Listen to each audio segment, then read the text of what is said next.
ಪ್ರಿಯಾಂಕಾ ಖರ್ಗೆ ಅವರಿಂದ ಹಿಡಿದು ನಮ್ಮ ಮಿನಿಸ್ಟ್ರು ಎಲ್ಲ ಈ ತ್ರಿಮೂರ್ತಿಗಳು ಸೇರ್ಕೊಂಡು ಈ ಸ್ಥಿತಿ.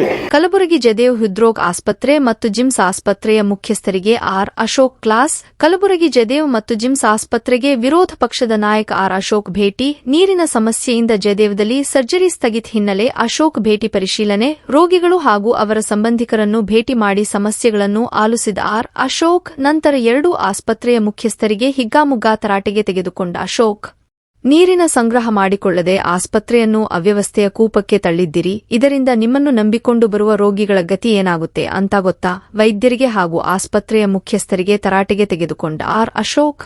ಕಲಬುರಗಿ ಜಯದೇವ್ ಹೃದ್ರೋಗ ಆಸ್ಪತ್ರೆಗೆ ಭೇಟಿ ನೀಡಿದ ನಂತರ ವಿರೋಧ ಪಕ್ಷದ ನಾಯಕ ಆರ್ ಅಶೋಕ್ ಸುದ್ದಿಗೋಷ್ಠಿ. ಜೂನ್ 16, 17, 18 ರಂದು ಕಲಬುರಗಿ ಜಯದೇವ್ ಹೃದ್ರೋಗ ಆಸ್ಪತ್ರೆಯಲ್ಲಿ ಆಪರೇಷನ್ ಮಾಡದೆ ಮುಂದೂಡಿದ್ದಾರೆ. ಹಾರ್ಟ್ ಆಪರೇಷನ್ ಅಂದ್ರೆ ಕ್ಷಣವೂ ಮಹತ್ವ ಇರುತ್ತೆ. ಸರ್ಜರಿ ಮಾಡದೆ ನಿರ್ಲಕ್ಷ್ಯ ಮಾಡಿದ್ದು ಸರ್ಕಾರದ ವೈಫಲ್ಯಕ್ಕೆ ಕೈಗನ್ನಡಿಯಾಗಿದೆ. ಕರ್ನಾಟಕ ದೇಶದಲ್ಲಿಯೇ ಮುಂದುವರೆದ ರಾಜ್ಯವಾಗಿದೆ. ದೇಶ ವಿದೇಶದಿಂದ ಜಯದೇವಕ್ಕೆ ಜನ ಬರ್ತಾರೆ. ದೇಶದಲ್ಲಿ ಜಯದೇವ್ ಆಸ್ಪತ್ರೆಗೆ ಒಳ್ಳೆಯ ಗೌರವ ಇತ್ತು. ಈ ಸರ್ಕಾರದ ನಿರ್ಲಕ್ಷ್ಯತನದಿಂದ ಜಯದೇವ್ ಆಸ್ಪತ್ರೆಯ ಪ್ರತಿಷ್ಠೆಗೆ ಧಕ್ಕೆಯಾಗಿದೆ. ಈ ಸರ್ಕಾರದಲ್ಲಿ ದುಡ್ಡಿಲ್ಲ, ಪಾಪರ್ ಆಗಿದೆ ಅಂತ ಹೇಳ್ತಿದ್ವಿ, ಯಾರೂ ನಂಬುತ್ತಿರಲಿಲ್ಲ. 3 ದಿನ ನೀರು ಖರೀದಿಸಲು 20 ಲಕ್ಷ ಖರ್ಚಾಗಬಹುದಿತ್ತು. ಅದು ಈ ಸರ್ಕಾರದ ಬಳಿ ಇಲ್ಲ. ಕಲುಷಿತ ನೀರು ಸೇವನೆಯಿಂದ ತುಮಕೂರಿನಲ್ಲಿ 6 ಜನ ಸೇರಿದಂತೆ ರಾಜ್ಯದಲ್ಲಿ 10-15 ಜನ ಸತ್ತಿದ್ದಾರೆ. ಈ ವಿಚಾರದಲ್ಲಿ ಸಿಎಂ ಸಸ್ಪೆಂಡ್ ಮಾಡ್ತೀನಿ ಅಂತ ವಾರ್ನ್ ಮಾಡಿದ್ರೂ ಒಬ್ಬನಿಗೂ ಸಸ್ಪೆಂಡ್ ಮಾಡಿಲ್ಲ. ರಾಜ್ಯದಲ್ಲಿ ಸರ್ಕಾರ ಇದೆಯೋ ಸತ್ತಿದೆಯೋ ಗೊತ್ತಿಲ್ಲ. ಆಸ್ಪತ್ರೆಯಲ್ಲಿ ನೀರು, ವಿದ್ಯುತ್ ಕೊರತೆಯಾಗಬಾರದು, ಆದ್ರೆ ಸರ್ಕಾರ ಜನರ ಪ್ರಾಣದ ಜೊತೆ ಚೆಲ್ಲಾಟ ಆಡುತ್ತಿದೆ. ಇವತ್ತಿನ ಸ್ಥಿತಿ ನೋಡಿದ್ರೆ ಸರ್ಕಾರವೇ ಐಸಿಯುನಲ್ಲಿದೆ. ಈ ಸಂದರ್ಭದಲ್ಲಿ ಕೆಕೆಆರ್ಡಿಬಿಯ ಮಾಜಿ ಅಧ್ಯಕ್ಷರಾದ ಶ್ರೀ ದತ್ತಾತ್ರೇಯ ಸಿ ಪಾಟೀಲ್ ರೇವೂರ್ ಮತ್ತು ಇತರ ಬಿಜೆಪಿ ಪಕ್ಷದ ಶಾಸಕರು ಮತ್ತು ಎಂಎಲ್ಸಿಗಳು ಉಪಸ್ಥಿತರಿದ್ದರು. 16, 17, 18ನೇ ತಾರೀಕು ಈ ಜಿಮ್ ಆಸ್ಪತ್ರೆಯಲ್ಲಿ 3ನೇ ಫ್ಲೋರಲ್ಲಿ ಜಯದೇವ ಹೃದಯ ರೋಗಕ್ಕೆ ಸಂಬಂಧಪಟ್ಟಂಥ ಒಂದು ಫ್ಲೋರೂ ಕೂಡ ಇದರಲ್ಲೇ ಇದೆ. ಸೊ ಎಂಟೈರ್ ಬ್ಲಾಕಲ್ಲಿ ಎಕ್ಸ್ಪೆಷಲಿ ಜಯದೇವ ಯೂನಿಟಿಗೆ ಸಂಬಂಧಪಟ್ಟಂತೆ 3 ದಿನದ ಕಾಲ ಯಾವುದೇ ಆಪರೇಷನ್ಸ್ಗಳನ್ನು ಮಾಡದೆ ಬರುವಂಥ ರೋಗಿಗಳನ್ನು ಒಂದು ರೀತಿ ಅವರು ಇಲ್ಲಿಗೆ ಬರಬೇಕಾದ್ರೆ ಬದುಕ್ತಿರೋ ಇಲ್ಲೋ ನಮ್ಮ ಜೀವ ಉಳಿಸ್ಕೊಳ್ಳೋಣ ಅಂತ ಹಾರ್ಟ್ ಆಪರೇಷನ್ ಅಂತಾರೆ. ಕ್ಷಣನೂ ಇಂಪಾರ್ಟೆಂಟು, ನಿಮಿಷನೂ ಭಾಳ ಇಂಪಾರ್ಟೆಂಟು. ಅಂಥದ್ರಲ್ಲಿ ಸುಮಾರು 3 ದಿನಗಳ ಕಾಲ ಪ್ರತಿದಿನ ಸುಮಾರು 300ರಿಂದ 400 ಜನ ಪೇಷಂಟ್ಸ್ ಬರ್ತಾರೆ ಇಲ್ಲಿ. ಆ ಎಲ್ಲ ಪೇಷಂಟ್ಗಳನ್ನು ಕೂಡ 3 ದಿನ ಯಾವುದೇ ರೀತಿಯಾದಂಥ ಸರ್ಜರಿಗಳನ್ನು ಮಾಡದೆ ಒಂದು ರೀತಿ ನಿರ್ಲಕ್ಷ್ಯ ತೋರಿರುವಂಥದ್ದು, ಇದು ಸರ್ಕಾರದ ವೈಫಲ್ಯಕ್ಕೆ ಹಿಡಿದಂಥ ಕನ್ನಡಿ. ನಾವು ಯಾವ ಶತಮಾನದಲ್ಲಿದ್ದೀರಿ? ಕರ್ನಾಟಕ ಭಾಳ ದೇಶದಲ್ಲೇ ಭಾಳ ಮುಂದುವರೆದ ರಾಜ್ಯ. ನಾವು IT BT ಇರ್ಬೋದು, ಟೆಕ್ನಾಲಜಿ ಇರ್ಬೋದು, ಸ್ಪೇಸ್ ಇರ್ಬೋದು, ಎಲ್ಲದರಲ್ಲೂ ನಾವೇ ಮುಂದು. ಮೆಡಿಕಲ್ ಫೀಲ್ಡಲ್ಲೂ ನಾವೇ ನಂಬರ್ 1 ನಾವೇ.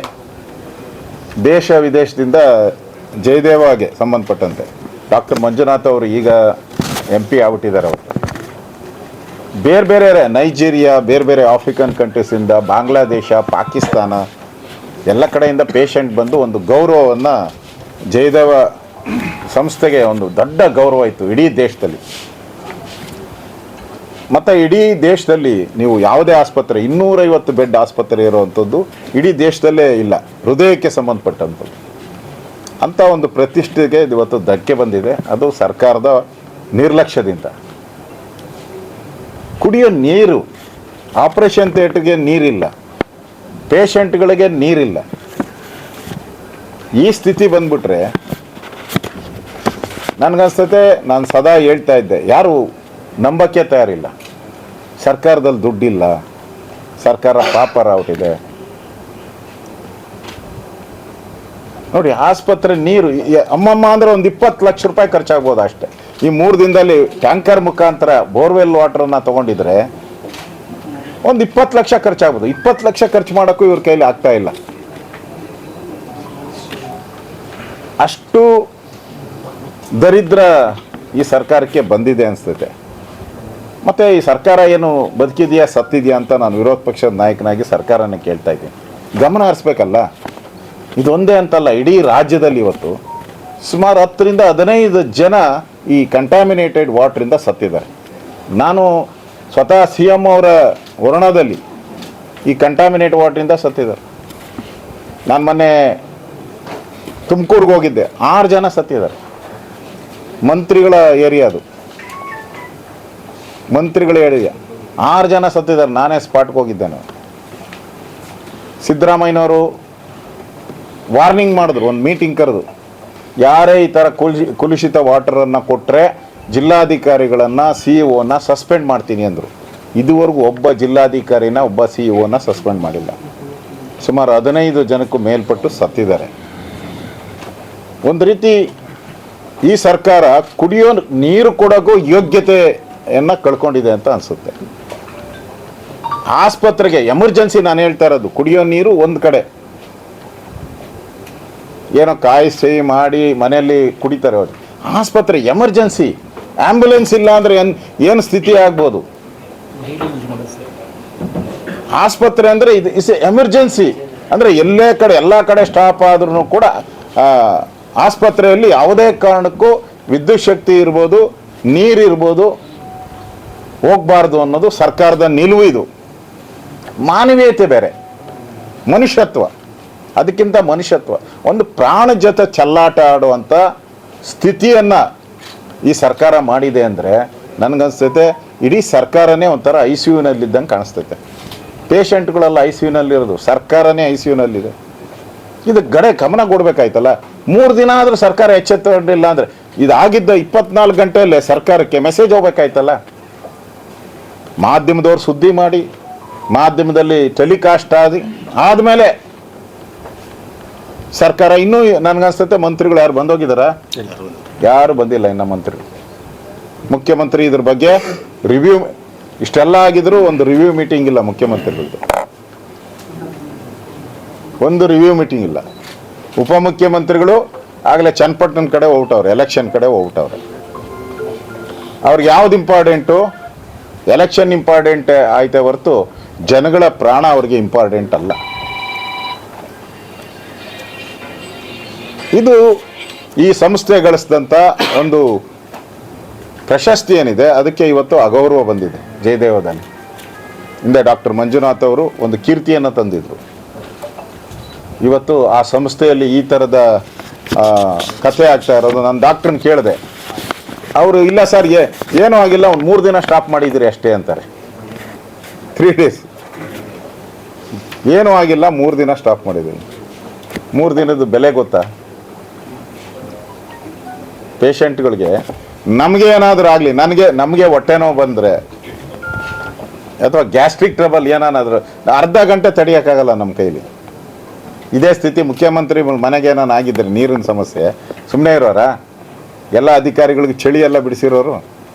ಮುಖ್ಯಮಂತ್ರಿ ಮನೇಲಿ ಏನಾನ ಹಿಂಗಾಗಿದ್ರೆ ನೀರಿಂದ ಈ ಕೆಂಪು ನೀರು ಬಂದಿದ್ರು, ಮಣ್ಣಿನ ಮಿಶ್ರಿತ ನೀರು ಬಂದಿದ್ರು, ಏನೇನಾಗಿರೋದು? ಎಷ್ಟು ಜನ ಸಸ್ಪೆಂಡ್ ಆಗ್ಬಿಡೋರು? ಹಾಂ,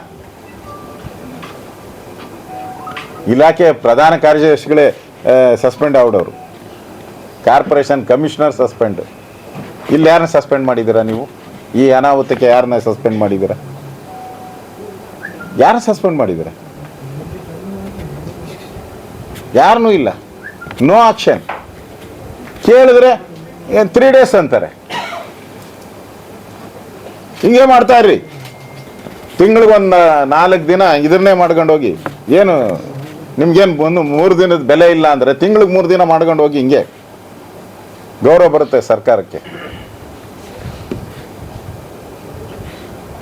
ನನಗನ್ಸ್ತತೆ ಇದು ಸ್ಪಷ್ಟವಾಗಿ ವೈಫಲ್ಯ. ಆಸ್ಪತ್ರೆ ವೈಫಲ್ಯಕ್ಕಿಂತನೂ ಕೂಡ ಏನು ಕಾರ್ಪೊರೇಷನ್ ಕಮಿಷನರ್ ಇದ್ದಾರೆ ಅವರ ವೈಫಲ್ಯ ಸ್ಪಷ್ಟವಾಗಿ ಕಾಣ್ತಾ ಇದೆ. ಅವರ ನೇರ ಆಪಾದನೆ ಅವ್ರದ್ದೇ ಇದರಲ್ಲಿ ಪಾತ್ರ. ನಾನು ಡಾಕ್ಟರ್ಗಳನ್ನೆಲ್ಲ ಕೇಳಿದೆ, ಅವ್ರು ಸಪ್ಲೈ ಮಾಡಿಲ್ಲ ಸರ್, ನಾ ಏನು ಮಾಡೋದು ಅಂತಾರೆ.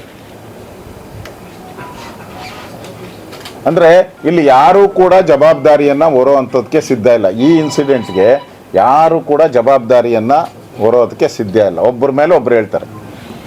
ಅವ್ರು ಕೇಳಿದ್ರೆ ಆಸ್ಪತ್ರೆ ಮೇಲೆ ಹೇಳ್ತಾರೆ, ಕಮಿಷನರ್ ಕೇಳಿದ್ರೆ ಆಸ್ಪತ್ರೆ, ಆಸ್ಪತ್ರೆ ಕೇಳಿದ್ರೆ L&T ಅವ್ರ ಮೇಲೆ ಹೇಳ್ತಾರೆ.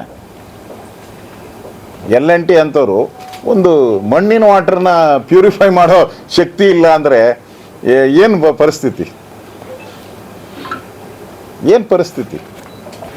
ನನಗನ್ಸ್ತದೆ ಇದು ಸರ್ಕಾರದ ಅವರ ವೈಫಲ್ಯಕ್ಕೆ ಹಿಡಿದ ಕನ್ನಡಿ. ಇದಕ್ಕಿಂತ ಇನ್ನೇನು ಹೇಳಕ್ಕೆ ಸಾಧ್ಯ ಇಲ್ಲ. ಒಂದು ಕಡೆ ಕಂಟ್ಯಾಮಿನೇಟೆಡ್ ವಾಟರ್ ಆಗಿ ಜನ ನಿತ್ಯ ಸಾಯ್ತಾ ಇದ್ದಾರೆ, ಅದ್ರ ಕಡೆನೂ ಗಮನ ಇಲ್ಲ. ಹೋಗ್ಲಿ, ಆಸ್ಪತ್ರೆಗಳಲ್ಲಾದರೂ ಸರಿಯಾದ ನೀರು ಸಿಗುತ್ತಾ, ಟ್ರೀಟ್ಮೆಂಟ್ ಸಿಗುತ್ತಾ? ಅದು ಇಲ್ಲ ಅಂದ್ರೆ ಅಲ್ಲೂ ಇಲ್ಲ. ಇವತ್ತು ಆಪರೇಷನ್ ಥಿಯೇಟ್ರಿಗೆ ಬೇಕಾದ್ರೆ ನೀವು ಮಿನರಲ್ ವಾಟರ್ ಬರುತ್ತಲ್ಲ. ನಾನು ಹೇಳಿದ್ನಲ್ಲ, ಎಲ್ಲ ಸೇರಿ ನಿಮ್ಗೆ 20 ಲಕ್ಷ ಖರ್ಚಾಗ್ತಾ ಇಲ್ಲ. 3 ದಿನಕ್ಕೆ ಒಂದು 20 ಲಕ್ಷ ರೂಪಾಯಿ ಖರ್ಚಾಗ್ತಾ ಇಲ್ಲ. ಅಷ್ಟು ಮಾಡಿದರೆ ಈ 900 ಜನ ಪೇಷಂಟ್ಸು ಟ್ರೀಟ್ಮೆಂಟ್ ಆಗಿರೋದಲ್ಲ. ಈಗ ಅವರ ಸ್ಥಿತಿ ಏನಾಗಿದೆಯೋ ಗೊತ್ತಿಲ್ಲ, ಗಂಭೀರ ಆಗಿದೆಯೋ ಏನಾಗಿದೆಯೋ 900 ಜನದ್ದು. ಅಷ್ಟು ಜನ ಮುಂದಕ್ಕೆ ಹೋಯ್ತಲ್ಲ. ಯಾರು? ಅವ್ರದ್ದು ಇನ್ನೊಂದು ಪರಿಸ್ಥಿತಿ ಅವ್ರದ್ದು. ಅಂದರೆ ಒಟ್ಟಾರೆ ಈ ಅಡ್ಮಿನಿಸ್ಟ್ರೇಷನ್ ಏನಿದೆಯಲ್ಲ, ಪೂರ್ತಿ ಹದಗೆಟ್ಟೋಗ್ಬಿಟ್ಟಿದೆ.